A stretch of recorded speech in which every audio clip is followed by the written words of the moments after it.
ಅಮ್ಮ ಯಾವಾಗಲೂ ಒಂದು ಡೈಲಾಗ್ ಹೇಳೋರು, ದೂರದ ಬೆಟ್ಟ ನುಣ್ಣಗೆ ಅಂತ. ಯಾಕೆ ಈ ಡೈಲಾಗ್ ಹೇಳ್ತಾ ಇದ್ರು ಅಂತ ಪ್ರತಿ ಸಲ ಹೇಳಿದಾಗ್ಲೂ ಯೋಚನೆ ಮಾಡ್ತಾ ಇದ್ದೆ. ಕೇಳ್ತಾ ಇದ್ದೀರಾ ಕೃತಿಕಾ ಕುಟೀರ ಪಾಡ್ಕಾಸ್ಟ್ ಕೃತಿಕಾ ಜೊತೆ. ಪ್ರತಿ ಸಲ ಎಕ್ಸಾಮ್ ಮುಗ್ದಾಗ್ಲೂ ಅಮ್ಮನ್ಗೆ ಹೇಳ್ತಾ ಇದ್ದೆ, ಇನ್ನೊಂದು 2 ವರ್ಷ ಅಮ್ಮ ಎಕ್ಸಾಮ್ ಮುಗಿಲಿ, ನಾನಂತೂ ಮನೆಗೆ ಬರಲ್ಲ, ಎಲ್ಲಾದ್ರೂ ಒಂದೊಳ್ಳೆ ಜಾಗದಲ್ಲಿ ಕೆಲಸ ಹುಡ್ಕೊಂಡು ಹೋಗಿ ಸೆಟ್ಲ್ ಆಗ್ಬಿಡ್ತೀನಿ, ನೀನೇ ಕೇಳಬೇಕು ಯಾವಾಗ ಬರ್ತೀಯ ಮನೆಗೆ ಅಂತ, ಅಲ್ಲಿ ತನಕ ಬರಲ್ಲ ಅಂತ ನಾನು ಹೇಳ್ತಾ ಇದ್ದೆ. ಅಮ್ಮ ಯಾವಾಗಲೂ ನಗ್ತಾ ಒಂದು ಡೈಲಾಗ್ ಹೇಳೋರು, ದೂರದ ಬೆಟ್ಟ ನುಣ್ಣಗೆ, ಬರಲಿ ಆ ಟೈಮು ನೋಡೋಣ, ನನಗೆ ಗೊತ್ತು ನೀನು ಎಷ್ಟು ಚೆನ್ನಾಗಿ ಮನೆಯಿಂದ ದೂರದಲ್ಲಿರ್ತೀಯ ಅಂತ ನಗಾಡ್ಕೊಂಡು ಹೋಗೋರು. ಆದರೆ ನಾನು ಮಾತ್ರ ತುಂಬ ಫರ್ಮ್ ಆಗಿದ್ದೆ. ಒಂದು ಸಲ ಕೆಲಸ ಸಿಗಲಿ, ನಮ್ಮಮ್ಮಂಗೆ ತೋರಿಸ್ತೀನಿ ನಾನು ಮನೆ ಬಿಟ್ಟು ಎಷ್ಟು ಆರಾಮಾಗಿ ದೂರದಲ್ಲಿ ಚೆನ್ನಾಗಿರ್ತೀನಿ ಅನ್ನೋ ಒಂದು ಹಠದಿಂದ ಕಾಲಕ್ರಮೇಣ ನಮ್ಮ ಎಜುಕೇಷನ್ ಮುಗಿದು ಒಂದು ಒಳ್ಳೆ ಕೆಲಸ ಕೂಡ ಸಿಕ್ತು. ಈಗ ಕೆಲಸಕ್ಕೆ ಓದೋಕ್ಕೆ ಹೋಗೋದು, ಮನೆ ಬಿಟ್ಟು ದೂರ ಇರೋದು ಸರ್ವೇ ಸಾಮಾನ್ಯ ಆಗೋಗಿದೆ. ಅದಕ್ಕೆ ತಾನೇ ಹಬ್ಬ ಹರಿದಿನದಲ್ಲಿ ಬಸ್ಸೆಲ್ಲ ರಶ್ ಆಗೋದು. ಹಾಗೆ ನನಗೂ ಒಂದೊಳ್ಳೆ ಕಡೆ ಕೆಲಸ ಸಿಕ್ತು.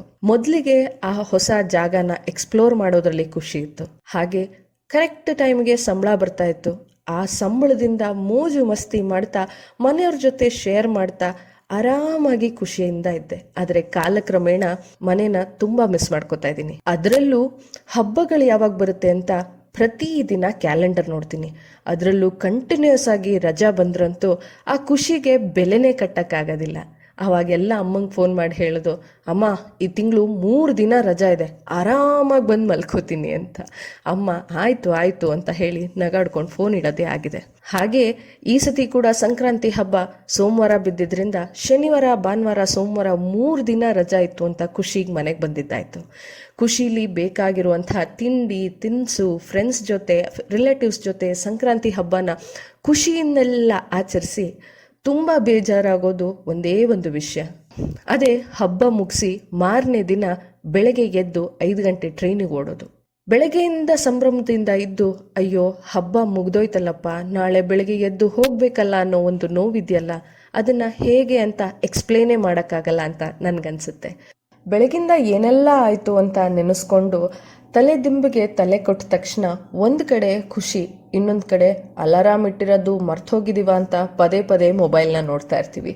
ಕಸಿನ್ಸ್ಗಳು ಫ್ರೆಂಡ್ಸ್ಗಳ ಜೊತೆ ತೆಗೆಸ್ಕೊಂಡಿದ್ದ ಫೋಟೋನ ಅಪ್ಡೇಟ್ ಮಾಡ್ತಾ ಮಾಡ್ತಾ ಬೆಳಗ್ಗೆ ಟ್ರೈನ್ ಮಿಸ್ ಆದರೆ ಕಷ್ಟ ಗುರು ಅಂತ ಕಷ್ಟಪಟ್ಟು ನಿದ್ದೆ ಮಾಡಿ ಬೆಳಗ್ಗೆ ಎದ್ದು ರೆಡಿ ಆಗೋಷ್ಟರಲ್ಲಿ ಅಮ್ಮ ನನಗೆ ಬೇಕಾಗಿರುವಂತಹ, ನನಗಿಷ್ಟವಾಗಿರುವಂತಹ ಚಟ್ನಿ ಪುಡಿ ಇರ್ಬೋದು, ಗೊಜ್ಜಿರ್ಬೋದು, ತಿಂಡಿ ತಿನಿಸು ಎಲ್ಲವನ್ನ ಪ್ಯಾಕ್ ಮಾಡಿ ಟೇಬಲ್ ಮೇಲೆ ಇಟ್ಟಾಗ ಅಮ್ಮ ಆಗ ಹೇಳ್ತಿದ್ದು ಒಂದೇ ಒಂದು ಮಾತು ನೆನಪು ಬರೋದು, ದೂರದ ಬೆಟ್ಟ ನುಣ್ಣಗೆ.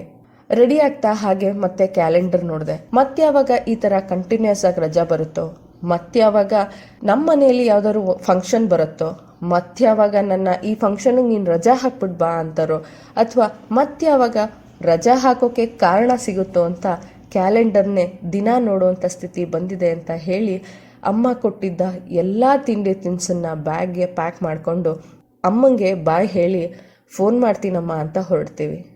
ಅಮ್ಮ ಅವಾಗ ಹೇಳ್ತಾರೆ, ನೀನು ಬರೀ ಫೋನ್ ಮಾಡ್ತೀನಿ ಅಂತ ಹೊರಡ್ತೀಯ, ಅದರಲ್ಲಿ ಹೋದ್ಮೇಲೆ ಫೋನೇ ಮಾಡಲ್ಲ ಅಂತ.